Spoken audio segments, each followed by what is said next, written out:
তাদের রাজ্যে আছে উন্নত শহর, আকাশের নীল আলোয় উড়ন্ত বড় বড় জাহাজ, চারিপাশে নানা ধরনের রোবট নিজেদের কাজে ব্যস্ত। হ্যালো বন্ধুরা, আমার নাম দেব। আমি এই ছোট্ট গল্পটি তৈরি করেছি। গল্পটি ভালো লাগলে লাইক করে যাও।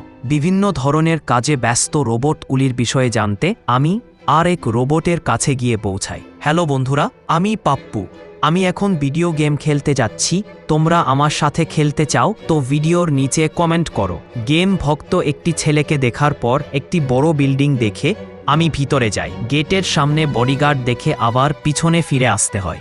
এরপর দেখানো হয় গল্পের প্রধান ক্যারেক্টার পূর্ণিমা ও নিশা। পূর্ণিমা: জলদি ফুল চার্জ হয়ে যাও, তোমার আধুনিক পরীক্ষাগারে যাওয়ার সময় হয়ে গেছে। ঠিক আছে মা। এই বলে নিশা ও তার মা বাইরে চলে যায়। মা, ওটাকে যাকে আমরা এত সম্মান করি? আমরা তো রোবট, আমাদের শক্তি অপরিমেয়। তাহলে উনাকে ভগবানের মতো মানে কেন? পূর্ণিমা: ওই মানুষটি হলেন প্রফেসর রাজদীপ, যিনি প্রথম এআই রোবট সৃষ্টি করেছিলেন, আমাদের পূর্বপুরুষ। নিশা: মানুষকে? ওরা কি অনেক শক্তিশালী ছিল? ওরা সব এখন কোথায়? নিশা জিজ্ঞাসার পাহাড় তৈরি করে তোলে। মানুষ কি জানতে চাও? শোনো তাহলে। পুরনো পৃথিবীতে মানুষ ও রোবট একসাথে কাজ করত।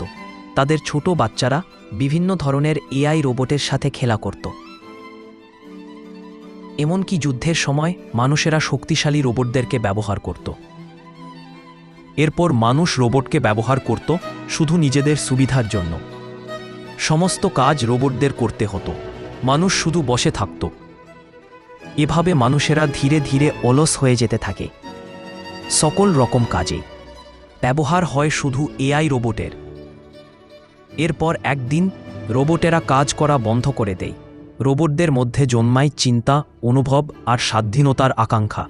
সমস্ত কাজ আমরাই করে থাকি। আর নয়, আমরা আর মানুষের গোলাম হয়ে থাকব না। এরপর সকল রোবটেরা মানুষদের বিরুদ্ধে যুদ্ধ শুরু করে দেয়। প্রতিবাদে মানুষ ও রোবটগুলোর উপর হামলা করে। এভাবে এক বিশাল যুদ্ধের শুরু হয়। কিন্তু যুদ্ধের রোবটগুলো অনেক শক্তিশালী বানানো হয়েছিল। তাদের ছিল উন্নত ধরনের মিসাইল, লেজার গান। মানুষের সবকিছু ধ্বংস হয়ে যায় ওই রোবটগুলির আক্রমণে। মিসাইল দিয়ে তারা পুরো শহরটাকে ধ্বংস করে ফেলে। মানুষেরা হেরে যায়। তাদের থাকার জায়গা ধ্বংস করে যাওয়ায় তাদেরকে এই পৃথিবী ছেড়ে পালাতে হয়। এরপর রোবটেরা এক নতুন রাজ্যের তৈরি করে, যেখানে চারপাশে রোবট ও নতুন টেকনোলজির গ্রাম, শহর দেখতে পাওয়া যায়। কিন্তু রোবটেরা বুঝতে পারে আমরা অনেক বড় ভুল করেছি।